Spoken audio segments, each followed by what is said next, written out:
కన్యవారికి కనుక చూసుకున్నట్లయితే ఈ యొక్క కన్యారాశి వారికి మీకు ప్రస్తుతం మీ యొక్క లగ్నాధిపతి లగ్న దశమాధిపతి బుధుడు అష్టమ స్థానంలో రవితో కలిసి ఉన్నాడు. అయితే అష్టమ స్థానంలో 12వ అధిపతి ఉండడం అనేటువంటిది గోచారంలో విపరీత రాజ్యోగం ఏర్పడ్డట్టే చెప్పాలంటే. అదేవిధంగా శుక్రుడు భాగ్యస్థానంలో ఉండడము, సప్తమ స్థానంలో శని కుజుడు ఉండడము, మరియు దశమ స్థానంలో గురువు, ద్వాదశంలో కేతువు, 6వ స్థానంలో రాహు. ఈ యొక్క గ్రహస్థితిని అనుసరించి మీకు ఎలా ఉండబోతుంది, ఏ దేవతారాధన చేసుకోవాలనేటువంటి అంశాలు చెప్తుంది నేనైనప్పటికీ చెప్పిస్తుంది సాక్షాత్ లలిత అమ్మవారిగా భావిస్తూ ఆ లలితాంబిక అమ్మవారి యొక్క అనుగ్రహం మీకు పరిపూర్ణంగా కలగాలని మనస్ఫూర్తిగా కోరుకుంటూ, ఇక్కడ గుర్తుపెట్టుకోండి, మీకు ఉన్నట్టుండి సడన్ గా కొన్ని మార్పులు ఉద్యోగంలో రావడం వల్ల ఉన్నత స్థానానికి వెళ్తారు. ధనపరమైనటువంటి విషయంలో అభివృద్ధి ఉంటుంది. అయితే అది ఎటువంటి విషయాల్లో ఉంటుందంటే, ఎవరికైనా ఏదైనా నేర్పడము, టీచింగ్, ట్రైనింగ్, కన్సల్టెన్సీ, ఏదైనా భూమి కొనడము, వాహనం కొనడం, గృహం కొనడం ద్వారా ఉంటుంది. అన్నదమ్ములతోని అక్కచెల్లెలతోని కొంచెం జాగ్రత్తగా ఉండండి. వారితో అనవసరమైన వివాదాలు ఏర్పడుతుంటాయి. 3వ అధిపతి కుజుడు శత్రువైనటువంటి శనితో సప్తమ స్థానంలో ఉన్నాడు కాబట్టి వారి మూలంగా జీవిత భాగస్వామితో కొంత గొడవలు రావడం, లేకపోతే జీవిత భాగస్వామి ఆరోగ్య విషయంలో కూడా మీరు కాస్త జాగ్రత్తగా ఉండాలి. ఎక్కువగా కాలభైరవుడి యొక్క అష్టకం చేసుకోండి. 6లో రాహువు మీకు కాంపిటీషన్ రిలేటెడ్, అదేవిధంగా స్పోర్ట్స్ రంగాల్లో ఉండేటువంటి వారికి అనుకూలతనిస్తున్నాడు. కాకపోతే ఇక్కడ ఏంటంటే సామాజికమైనటువంటి మాధ్యమాల్లో ఇప్పుడు సోషల్ మీడియాస్లో రకరకాల స్టేట్మెంట్స్ రకరకాలు మాట్లాడుతూ ఉంటాం. సప్తమ స్థానం అనేటువంటి సమాజము, సామాజిక మాధ్యమాలుగా చెప్తూ ఉంటారు. కాబట్టి అక్కడ ఉండేటువంటి శని కుజులు మీకు ప్రత్యేకంగా ఏం చెప్తున్నాయి ఏమిటి అంటే, సోషల్ మీడియాస్లో లేకపోతే స్టేజెస్లో మీరు ఎక్కడైనా మాట్లాడేటప్పుడు కాస్త జాగ్రత్తగా ఉండాలి. జీవిత భాగస్వామిని ఎంపిక చేసుకునే విషయంలో జాగ్రత్త వహించాలి. వ్యాపార భాగస్వామిని ఎంపిక చేసుకునేటువంటి అంశంలో కూడా మీరు చాలా జాగ్రత్తగా ఉండాలి. ఎందుకంటే సప్తమంలో శని కుజులు ఉన్నారు. ఈ పక్షం మొత్తం ఉంటారు అక్కడ, దాదాపుగా 12 వరకు ఉంటాడు. కానీ ఈ పక్షం అంతా జాగ్రత్తగా ఉండడం మంచిది. అలాగే తండ్రి మూలంగా కొంతవరకు ధనం కలిసి రావడము, భూముల మూలంగా ధనం కలిసి రావడము, ఏదైనా స్కూల్స్, కాలేజెస్, ట్యూషన్స్ ఇట్లాంటివి చెప్పడం ద్వారా ధనం కలిసి రావడం చూపిస్తుంది. కాకపోతే మీరు ఎట్టి పరిస్థితుల్లో ఆదివారము, మంగళవారము ఎటువంటి ఇన్వెస్ట్మెంట్స్ చేయకండి దయచేసి. చేసినట్లయితే అనవసరంగా ఇబ్బంది రావడం అనేటువంటిది జరుగుతుంది. ఇక మీరు నిత్యము వెంకటేశ్వర స్వామి యొక్క ఆరాధన చేయండి. వీలైతే కాలభైరవుడి యొక్క అష్టకం చదువుకోండి. మరియు ఇక్కడ మరొక విషయం ఏంటంటే, ఈ 12వ స్థానంలో కేతువు రవి ఉన్నాడు కాబట్టి ఆదివారం ప్రత్యేకంగా మీరు ఏదైనా గోల్డ్ మీద ఇన్వెస్ట్మెంట్ చేసే విషయాల పట్ల కాస్త జాగ్రత్తగా ఉండండి. ఎందుకంటే రవి గురువులు ఇద్దరు కూడా గోల్డ్ కాదు. ఉద్యోగ అవకాశాలు వస్తాయి. మీ యొక్క జీవిత భాగస్వామి కూడా ఏదైనా కొత్త కోర్సు చేసుకోవాలనుకున్నట్లయితే దానికి కూడా అనుకూలంగా ఉంది. మీరు నిత్యము గనక వెంకటేశ్వర స్వామి ఆరాధన చేస్తూ, వెంకటేశ్వర స్వామి ఆలయంలో ఏదైనా దీపం ఆరాధన కోసం, దీపారాధన కోసం నూనెనిచ్చినా కూడా చక్కటి ఫలితాలు ఉంటాయి. ఇక్కడ మనం గోచార ఫలితాలు చెప్పుకుంటూ ఉంటాం. కానీ గోచార ఫలితాల కంటే కూడా అతి ముఖ్యంగా మీరు చూసుకోవాల్సింది మీ జన్మజాతక ఫలితాలు. అది ఎలా చూసుకోవాలి? మీకు చంద్ర నక్షత్రము, చంద్రరాశి ఎలా ఉంటుందో, పలానా నక్షత్రం పలానా రాశి చెప్పుకుంటుంటాం కదా, అలాగే లగ్నము అనేటువంటిది ఉంటుంది. అది ప్రతి 2 గంటలకు ఒకసారి మారిపోతూ ఉంటుంది. మీరు ప్రధానంగా ఏ లగ్నంలో జన్మించారో చూసుకోవాలి. ఎందుకంటే మీరు జీవితంలో ఎదగాలి, సుఖపడాలి, మంచి రూపురేఖలు ఉండాలి, లేకపోతే మీరు శారీరక శ్రమ పడుతున్న శ్రమకి మీకు ఫలితం రావాలంటే లగ్నం బాగుండాలండి. ఎందుకంటే ముఖ్యంగా లగ్నం గుర్తుపెట్టుకోండి.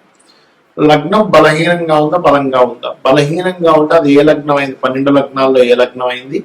మేషం నుంచి మీనం వరకు. ఆ లగ్నాధిపతి ఎవరైతే అయ్యారో, ఎందుకంటే మేషము వృశ్చికానికైతే కుజుడు అవుతాడు, వృషభ తులకైతే శుక్రుడు అవుతాడు, మిథున కన్యకైతే బుధుడు అవుతాడు, కర్కాటకానికి చంద్రుడు అవుతాడు, సింహానికి రవి అవుతాడు, మరియు అదేవిధంగా ధనం మీనాలకి గురువు అవుతాడు, మకర కుంభాలకి శని భగవానుడు అవుతాడు. కాబట్టి ఈ లగ్నాధిపతి ఎవరో తెలుసుకొని మీరు ఎదగలేకపోతున్నారు అన్నప్పుడు ఆ గ్రహం దగ్గర దీపారాధన చేయండి. ఖచ్చితంగా మీ లైఫ్ లో ఎదుగుదల అనేటువంటిది వస్తుంది. శారీరక శ్రమ, మీరు శ్రమ పడుతున్నందుకు మీకు ఫలితం వస్తుంది.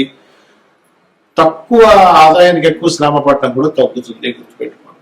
కొంతమంది చూడండి గొడ్లా కష్టపడుతుంటారు కానీ ఫలితం రాదు. ఇది లగ్నం. మరి ధనపరమైనటువంటి విషయాల్లో చాలా ఇబ్బంది పడుతున్నామండి అన్నప్పుడు జాతకం లేదు, ఓం సంపత్కరి సమారూఢ సింధుర ప్రజ సేవిత అయిన మంత్రం చేసుకుంటే ఖచ్చితంగా గ్రోత్ ఉంటుంది. అంటే మీ యొక్క ఆలోచన విధానంలో నేను ఎలా కష్టపడుతున్నాను, నేను ఏ మార్గంలోకి వెళ్తే బాగుంటుందని అమ్మవారిని ఆశ్రయించినప్పుడు మీకు ధనయోగం అనేటువంటి కలుగుతుంది. దాంతో పాటు మీ ధనాధిపతి ఎలా ఉన్నాడో చూడాలి. ధనాధిపతి మీకు వ్యాపారంలో ధనయోగం ఇస్తున్నాడా, ఉద్యోగంలో ధనయోగం ఇస్తున్నాడా, ఆ ఉద్యోగంలో ఉన్న స్టేట్ లో ఉంటే ఇస్తున్నాడా, వేరే ప్రాంతాలకు వెళ్ళాలా, వేరే ఊరు వెళ్ళాలా, వేరే దేశానికి వెళ్ళాలా అనేటువంటిది ఉంటుంది.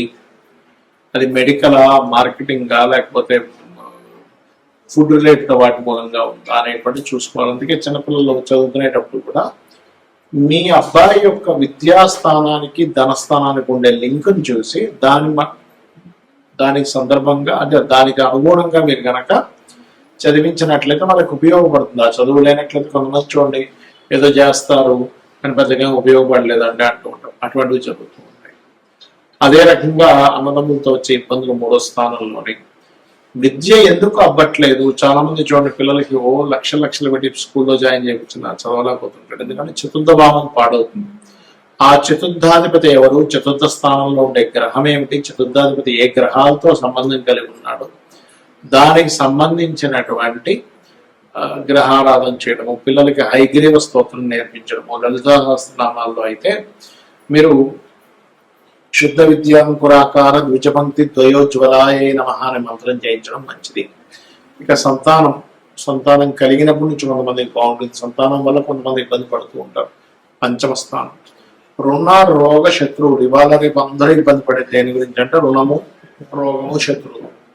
ఇది పూర్వజన్మ కర్మ వల్ల వస్తూ ఉంటుంది. కాబట్టి ఈ పూర్వజన్మ కర్మకారకుడు ఎవరైతే ఉన్నారో, రుణరోగ శత్రు కారకులు ఎవరైతే ఉన్నారో, ఇది 6వ భావం బట్టి ఉంటుంది. కాబట్టి 6వ స్థానంలో ఉండే గ్రహాలకు మీరు దానం ఇచ్చుకున్నట్లయితే మీ రుణాలు తగ్గడం. ముఖ్యంగా ఓం అపర్ణాయే నమః అనే మంత్రం చేయండి. 100% మీకు రుణం అనేటువంటి తగ్గి తీరుతుంది. ఇక వివాహం, ఇవాళ రేపు వివాహం అవ్వట్లేదు ఏంటోనండి, మా అబ్బాయికి 30 వచ్చేసాయి, 35 వచ్చేసాయి, మా అమ్మాయికి 40 వచ్చేస్తున్నాయి, వివాహం అవ్వట్లేదు బాధపడుతుంది. ఇక్కడ ఒకటే, మీకు గ్రహము అనుకూలించినప్పుడు మీరు వివాహం కోసం ఆలోచించరు. ఒక్కోసారి ఎలా అంటే 25 ఏళ్ళు 22 ఏళ్ల వయసులో ఒక్కోసారి అనుకూలిస్తుంది గ్రహం. ప్రతి జీవుడికి కూడా 3 నుంచి 5 సార్లు వివాహ బలం వస్తుంది. అది మన జన్మజాతకంలో సప్తమాధిపతి ఎక్కడున్నాడు, సప్తమ శుక్రుడు ఎలా ఉన్నాడు, సప్తమం మీద శుభగ్రహ అనుకూలత వస్తుందా, సప్తమంని యాక్టివ్ చేసేటువంటి మహాదశలు అంతర్దశలు వస్తున్నాయా లేవా, ఇవి చూసుకొని మీరు వివాహం కోసం ఆ పర్టికులర్ సమయంలో మనకు ప్రయత్నం చేస్తే ఖచ్చితంగా ఉంటుంది. ఎలా అంటే చిన్న ఎగ్జాంపుల్ చెప్తాను చూడండి.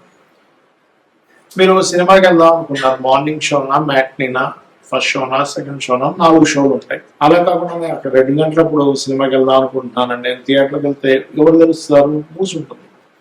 అలాగే మీరు ఏదైనా ఒక వస్తువు కొనాలన్నా పలానా సమయం, పలానా మార్కెట్, పలానా ప్రదేశం. సూర్యోదయం కూడా రాత్రి ఎప్పుడో 9 గంటల నుంచి మీరు తలుపులు తీస్తూ చూస్తే ఏంటి సూర్యోదయం లేదని బాధపడడంలో ఎలా అర్థం లేదో, మీ యొక్క జన్మజాతకంలో మీకు ఒక ధనయోగం కానివ్వండి, ఒక విదేశీ యోగం కానివ్వండి, ముఖ్యంగా వివాహం గురించి మనం మాట్లాడుకుంటున్నాం కాబట్టి ఈ సమయంలో వివాహ యోగం ఉంది, ఇలాంటి పర్సన్తో ఉంది, ఇలాంటి లవ్ మ్యారేజ్ ఉందా, అరేంజ్డ్ మ్యారేజ్ ఉందా, లేకపోతే విదేశాలకు వెళ్ళి ఉద్యోగం అక్కడ ఉండేటువంటి అమ్మాయితో వివాహం అవుతుంది అనేటువంటిది మీ జాతకంలో ఉంటుంది. ఏ సమయంలో అవుతుంది అనేది ఆ 3 నుంచి 5 సార్లు సమయాల్లో మీరు సరైన సమయాన్ని ఎంచుకొని అక్కడ కొంచెం గట్టిగా ప్రయత్నం చేసినట్లయితే మీకు వివాహం ఖచ్చితంగా ఇది తీరుతుంది. కొంతమంది ఎక్కడో 1% ఆఫ్ జాతకంలో అసలు వివాహం ఉండదు, అది వేరే కేసెస్. అయితే వివాహం అవ్వాలి అంటే ఓం కామేశబద్ధ మాంగళ్య సూత్ర శోభిత కందరాయే నమః అనే మంత్రం చేసుకుంటే ఖచ్చితంగా మీకు వివాహ యోగం అనేటువంటిది అమ్మవారు కలిగించి తీరుతుంది. మరి కొంతమంది వివాహం అయిన తర్వాత ఇబ్బందులు ఉంటాయి. అలాంటప్పుడు ఓం శివకామేశ్వరంకస్త శివా స్వాధీన వల్లభాయ నమః చేసుకోండి.